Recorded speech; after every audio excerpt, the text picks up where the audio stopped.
Hello and welcome to another episode of Funhaus. How you all doing? Wonderful. Fantastic. Losing circulation to my neck.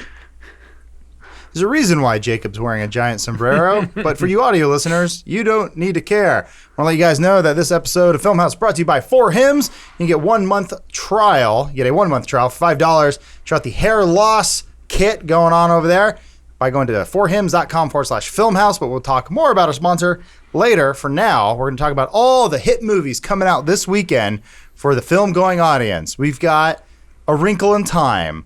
We got The Strangers, the sequel or prequel, I'm not sure what it is, and a little film called Gringo, which we actually saw before the movie came out. Not only did we see an advanced screening, we saw the advanced screening, the world premiere. First time it was ever viewed ever by anyone. We were invited to the red carpet premiere. That's right. Us. Personally. John and friends, basically, because they don't give a shit about John who we clicked are. a couple boxes on Yeah, the distributor's yeah. website. Yeah. By invited, it means that I went to like stxentertainment.com and I filled out a form. Because turns out they need people to fill out the seats to go see movies Yeah. early. Either way, though, this is actually a movie I was kind of interested in. I'm guessing most people listening or watching this right now have no idea what this movie is. It's actually an Amazon Studios produced film. I believe it's their first feature film. Yeah, they've done more since, and I'm not sure if one has come out before it, but they said that this one was the first one that like they fully funded and like backed. So this is the first, chronologically, this is Amazon Studios' first like funded developed film. Yeah, I was one of those folks who had no idea about this movie until you guys said, we need a fourth or we can't go to this movie. Yeah. And I was like, Jacob, you want to go to the movies? Oh yeah, I guess a little primer there. John hit me up over the weekend and said, "Hey, I can get free tickets to this movie. Go see it early. We can do it for Funhaus. Sounds great." He's like, "I can get up to 4. Is that good?" I'm like, "Yeah, go for it." And then there's a disclaimer that we didn't read that said, "If not all 4 people go, we won't let you in."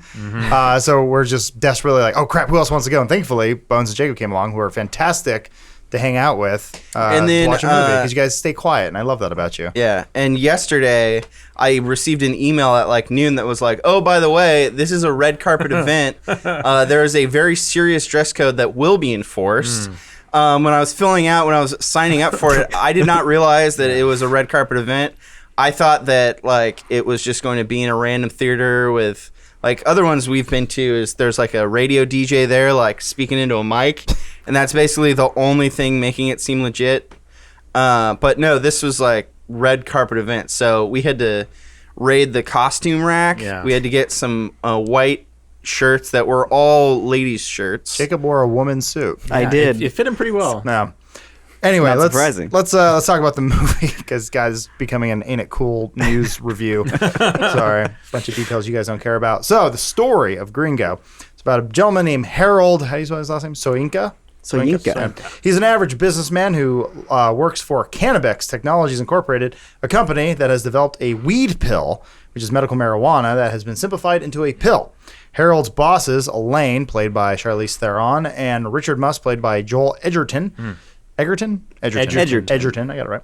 Send him to Mexico to handle the manufacturing of the product, but while out partying, he ends up getting kidnapped by the cartel, which holds a grudge against Harold's bosses and their company. Richard then hires a professional named Mitch, played by what's his name? Charlotte Copley, who's fantastic, to safely get Harold out of harm's way, only for the two to end up having to survive one outrageous situation after another. That's more or less what the plot is. Yeah. It's a little off. I think we're definitely gonna keep this one spoiler free because right off the bat, I would say go see this movie. Definitely. Absolutely. I thought it was a lot of fun. I thought it was actually like very funny and well acted. Yeah. I'm not gonna. That's pretty much what I have to say. John, why don't you take it from there?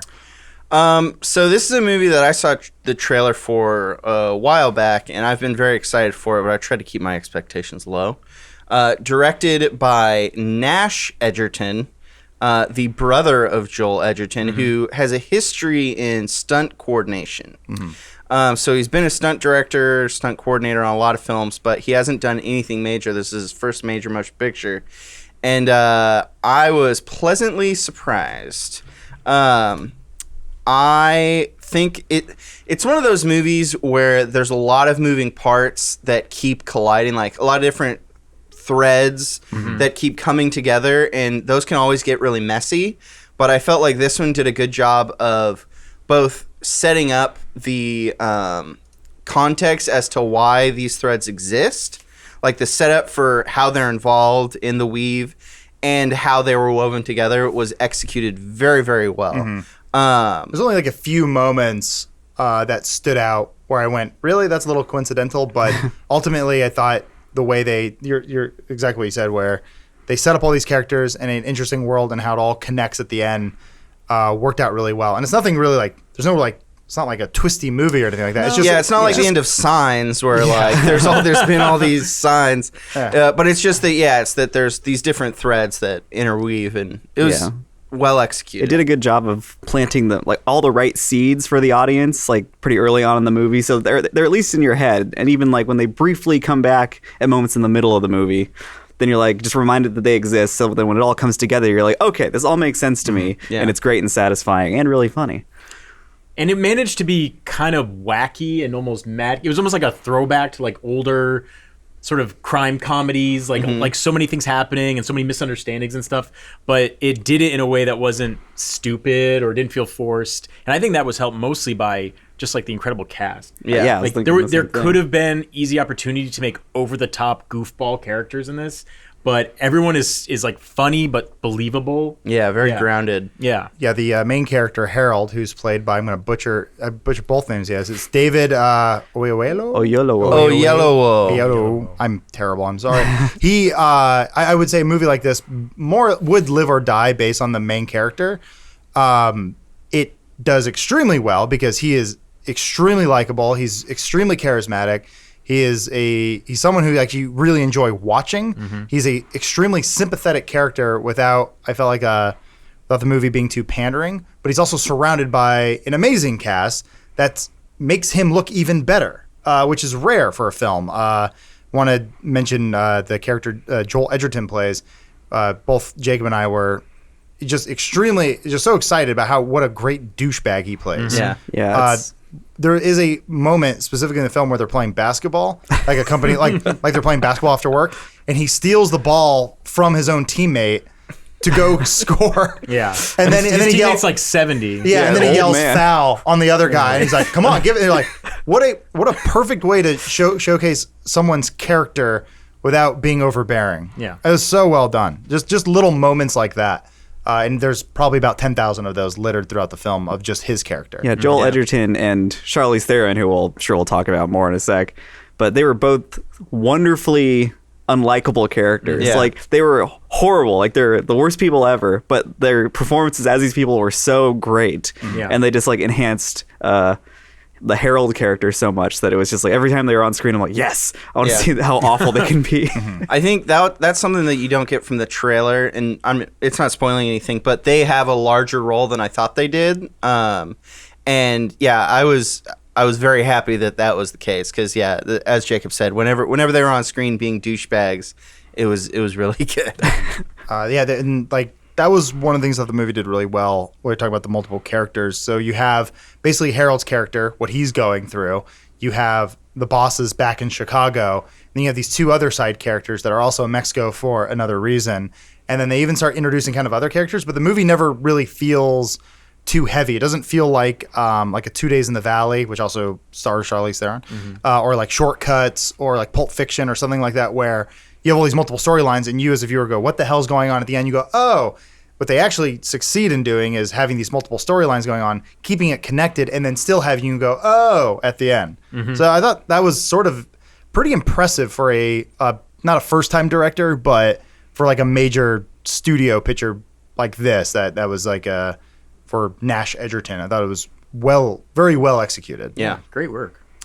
One thing I liked about Harold is that if I don't know if you guys are getting audio on this trailer, but he plays a Nigerian American with a Nigerian accent, and I was thinking about how to like talk about this because I didn't want to be like he's got a funny accent, but I I don't know. There's something I've always loved about just people of other cultures speaking in English, that there's a different cadence to every language, every native language, so that when it comes over to a new language, there's a different kind of rhythm and cadence to it. And I think a lot of languages, when it is their English is their second language, it makes English more interesting. And I think the Nigerian accent is there's just so much life and like enthusiasm in his portrayal of his character. Like whenever there's an emotional scene and he's getting emotional, it's like you empathize with him, but you're also just like laughing it up because he's just such a character. I would say it's less of a Borat situation where you're pointing and laughing and going like, oh, what a goofy character. And I think it speaks to the character that he plays, which is someone who has core values he talks about in the movie about my father always said, because at the end of the day, Harold is the most good guy you possibly can be, and people are taking advantage of him left and right, and that's sort of why you sympathize for him. And he talks about, from the town I'm from, this is how people are treated, and my father taught me to be this way, and that is why I'm this way. And it makes you go, oh, what, he's trying to live the American dream the best he can, except the people who have sort of excel the American dream are treating him like utter shit. And then people in other countries are treating him like shit. And I never once I ever felt like I was laughing at him. Which I really like. They didn't do they didn't make him do a caricature. And it was never once that I feel like I'm laughing at this man's heritage. I'm just laughing at the absurdity of the situation he's in and how he's actually dealing with it as a realistic human being. He doesn't live life the way he does because he's a pussy. It's just because he is that good, and he deeply believes in doing the right thing. Yeah, he's actually trying to exemplify what it is to be a good person, despite all this horrible stuff happening to him. And he's not really becoming cynical about it, like a little bit here and there, just because it's so awful, and he can't really figure out how to deal with all these things he has no control of. But I don't know, he's just very that's the thing too. They show a little bit of his character in the beginning. It's a minor kind of plot point, but it's showing just kind of how messed up his life is. It's not super messed up, but like his wife's spending all his money. And there's a great moment. It was a very human moment where she's brushing her teeth and the sink is on. And I think everyone's had this sort of moment where he goes, you know, honey, you're spending a lot. You're probably spending too much money on this thing, and the water's on. She turns around and goes, what was that, honey? And he goes, never mind. And like, it's that sort of like random do-over you always kind of get in a relationship, except maybe that's someone taking advantage of you and you're not really sure. The movie felt very human, which is something I really like. It is almost absurdist comedy in a lot of ways, but it just feels very grounded. I don't know. It was weird. Like I never really felt like I was taken out of the movie. It was a lot of, even though in the theater we were in, there was a giant light being shown into our eyes.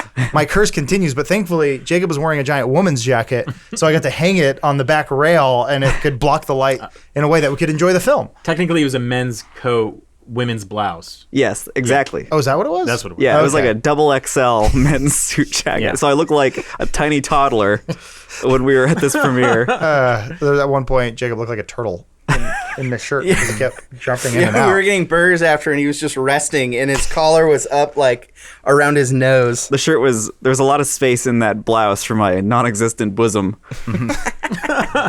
Real quick, guys, I want to take a quick break and let you know that this episode of Filmhouse is brought to you by 4hymns.com. Yes, men out there, we know you're having a hard time, Bones. As you get older, John and Jacob, things just aren't working the way they used to. Sometimes it happens. Did you know that 66% of all men start losing their hair by age 35? What? How old are you, Bones? I'm 37. Oh, boy. Target demo right here. And when you start to notice hair loss, sometimes it's too late. So keep that in mind. So if you want to, reach out, put your hands in your hair, check it, see how you're doing. Is it as thick as it used to be? Is it the way when you were in your prime, John? No, but I was gonna say if when you run your hands through your hair and you pull it out and you have large clumps, that's not normal for hair loss. That might be unrelated, but still, it is easier to keep the hair you have than replace the ones that you have lost. So why turn to weird solutions when you could instead turn to things like medicine and science, two of my favorite things. I love science. I'm such a big fan of science. You guys don't even know. Jacob's a medicine I'm guy. a medicine man myself. I'm more of a science guy. Well, we have a solution for all you science guys out there. 4hymns.com is a one-stop shop for hair loss, skincare, sexual wellness, all for men. That's why it's called 4hymns. It's the male version of Her. Medical grade solutions, real doctors offering well-known generic equivalents to name brand prescriptions to help you keep your hair. I'm a big fan of generics because it's all the same stuff, and I don't really need the label. So I support this. This is good. So there's no herbal supplements. The prescription solutions are backed once again by my favorite thing in the world, science. Nice. There is no waiting room. This is actually one of the big pluses here. There's no awkward doctor visits. You save hours. All you have to do is answer a few quick questions. A doctor will review and be prescribed to you. That's pretty fun. And all this stuff will be directly delivered to your door. You don't have to get up. That's the best part. We even spoke with the co-founder about the stuff. These guys are very passionate about what they do, and they want to give you guys, all our beautiful listeners, viewers, whoever you may be, a trial month of everything you need to keep your hair for just $5 today, right now, while supplies last. You go to the website for full details. This would actually cost hundreds if you went to the doctor or your pharmacy, so please go to forhims.com/filmhouse. That is forhims.com/filmhouse. forhims.com/filmhouse. Thank you for your sponsorship, and thank you guys for sticking around as we continue to talk about Gringo. Woo! Wow, you're excited. So real quick, I don't want to talk about the movie too much. I will just say, if you are having a hard time picking a film to watch this weekend, looking for something new, maybe you just want to get out of the heat or the cold, wherever you may be, and this movie's playing around, check it out, please. It's just fun. It's a fun movie. It's really original. Fun. It's not a sequel. It's not an adaptation. Yeah. It's actually something new that you don't know the ending to. That's rare in today's world, and we refuse to spoil it for you. Yeah, it's funny and smart, and I think we were all pretty pleasantly surprised by it. And presently surprised. Presently, yeah. I was very surprised by how the presentation that happened before the movie, which is where the director came up and was like, I have people I would like to thank. And then he spoke about each actor. Well, actually, he didn't speak about it. He just said the actor's name, and they walked out and stood on the stage in a line very awkwardly, all kind of like holding themselves and like trying to stand and not look awkward. Yeah. While the director just proceeded to like list names of people in the crew. And then at one point he pulled out a piece of paper that he had handwritten of a list of all the people he wanted to thank. But he wasn't saying, he was just saying, I'd like to thank this person. I'd like to thank this person. Yeah, and it went on here? for like 8 minutes. Yeah. There's something beautiful in his naivete. Yeah. It's his first movie. Right? Yeah. It was probably his first like real premiere where dude, they've already put it out there that the two biggest fears are speaking in front of people and death. So that's the freaking Seinfeld joke that, you'd rather be in the casket than giving the eulogy. Oh, yeah. So that guy, anytime you have to speak in front of a crowd, especially when it's a piece of work that you've seen so much that you might hate at this point. Yeah. Yeah. Or, you've lost kind of the objectivity and you don't know if what you've made is good or not. Exactly. Yeah. And I don't know, everyone seemed pretty proud of their work. The fact that all the actors showed up. They don't have to show up to this stuff. Thandie Newton wasn't there. Yeah, what's her deal? She's probably working on Westworld. Yeah, that makes sense. But either way, it looked like actually everyone had a lot of fun with the movie who was there. And it was actually kind of nice to see, not that we're like star fuckers or anything like that, but it's just sort of like, oh, cool. That seems like something, maybe they were obligated to go. But I thought it was cute that the director was super awkward. Yeah. And we got free popcorn out of it. I had a great movie going experience. Yeah. Well, that's if you guys go to advancedscreenings.com, I think there's a bunch of other websites that do it as well, like something like Mofobo or something like that. You're just making up websites. But they basically list all the advanced screenings. If you're in New York or LA, there's a lot of them, and they have other cities listed because a lot of the times it's either like for local press or for like I guess focus groups, not official focus groups, but they'll do an advanced screening and basically like gauge the reaction. Like they aren't all fucking red carpet premieres. Well, a lot of this too is a reaction to we read sort of the criticisms and thoughts of this podcast, and we've been doing a lot of silly movies lately because they're easier. And I guess for those who don't read everything I post on Reddit or respond to on Twitter, we do want to go see movies earlier and review things that we like and not just laugh and talk shit about stuff, as enjoyable as that is. And it's sort of timeless. It is nice every once in a while to talk about a film you actually like and you want to recommend to somebody that you had a good time at. I don't think we're the type of group who's going to go watch Phantom Thread and then talk about that for Oh, God. an hour and a half and say why it's a smarter movie than you'll ever understand. No way. Idiot. I never want to talk. It is though. I never want to talk down to our audience because I never want you to believe that I think I'm smarter than anyone listening or watching. I'm a complete idiot that got very lucky in this industry and that I have a job and I'm able to fake it. Don't agree with me. You are a complete idiot. I am pretty stupid. I'm just lucky I got a handsome face. So actually, I do want to thank John though for being very proactive in this and getting in a little early. So thank you. Yeah. Indubitably. Yeah. To be clear, we weren't on the red carpet. I don't even think we saw We- red yeah, carpet. that- They let us like way out across the street, and then took us back across the same street to keep us as far away from the red carpet Yeah. as possible. Yeah. They just did include a long conversation with a homeless man Yeah. about drugs. He had diabetes. Yeah, that's That Maybe. I will describe our red carpet event. This is our moments before we go to this movie. John goes, guys, bad news.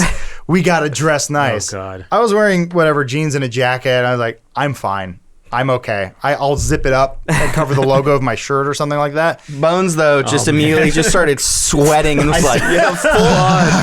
I started stomping my feet like a little 3-year-old, and then like I'm not going. went through all the costumes, and they all smelled like someone else's taint, and I just did not want to be a part of this. So these three gentlemen Yeah. all dressed up nice. I didn't care. didn't. We immediately were like, "Oh, we're looking for the red carpet, sir." And they go get in line. Yeah. And there's a line wrapping around the block into an alleyway, which we're standing next to some young youths who are just Yeah. jumping around and hitting us. They were dressed pretty nice. There's us. They did allow us though, yeah, like you said, to walk around the red carpet. It was very red. A wide berth. Well, Yeah. my guess was they didn't want to send 2 emails, and I guess they're like, "Hey, it's a nice event." I so rarely have I been to a thing other than Joel Rubin's wedding, where he said it's a black tux event, and if I wasn't wearing a black tux, I would have been kicked out. So, very few things I take seriously in this life. Who's your guys' favorite character? I gotta say, Chartlow, Shirt whatever. Sharkman Copley. That dude, everything I see him in, I just love it. He's just got charisma, I think. And in this, he was great. He was just like, he's I don't know, the cool guy I would like to be. Yeah. You know what I Yeah. mean? That version of cool is what I love. Like, And he's they- got skills and his good heart, big old bitch and beard. They established that he has good intentions with the Yeah. whole thing, even though like some of the stuff he has to do are kind of shady, but without spoiling too much. Yeah. I guess, yeah, if we're talking about things, I would just say, yeah, if we're going around just saying our favorite thing in the movie, I'm just going to say I enjoy a good plot in a movie. I enjoy something that moves, that keeps you kind of guessing but keeps you entertained. And this is one of those few movies that does that. There's so much trash out there, like a Justice League type movie, where I find myself sort of just looking at my watch. Like, when we get into the next action scene, it just seems like an excuse. This is a movie that knows what it is, and it tries to just keep you laughing or at least somewhat entertained or engaged in the story. Yes, all of the characters have so much charisma and just like make you like watching them no matter like what their character actually is. Like Charlize Theron and Joel Edgerton were so funny together. Yeah. They kind of stole the show. Yeah.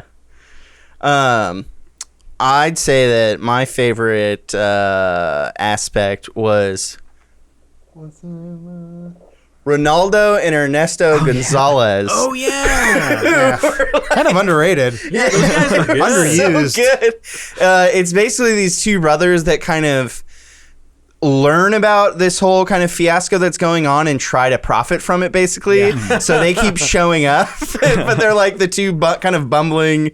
Oh man, it's so good. It's not really, calling them like bumbling idiots is sort of like not justice to their characters. Well, more but- fumbling. Well, like just out of their league. Yeah.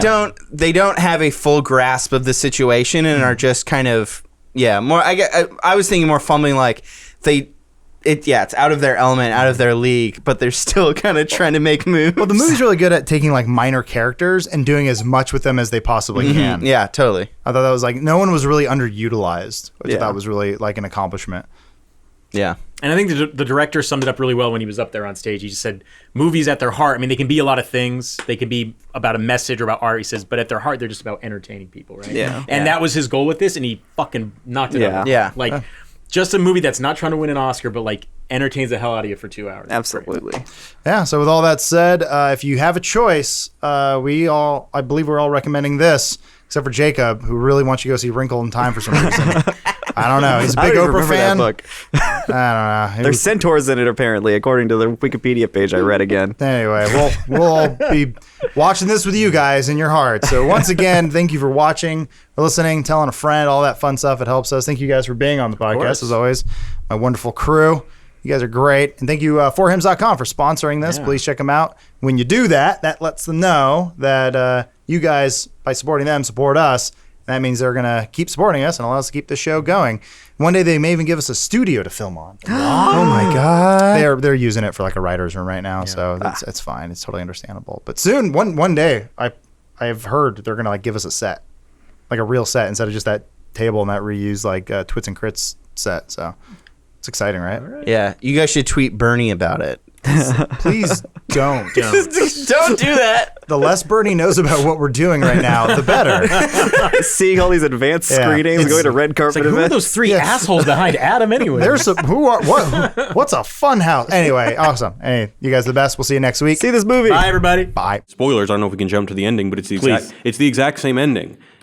Kind of. All right. Because Nothing is resolved. Also, I have a big Yeah. issue with that. So I forget. Basically, this character who we get to know as Iraq Jack or Roberto Sparrow. I think it's I Justin thought it was Sparrow. Jackie Iraqi.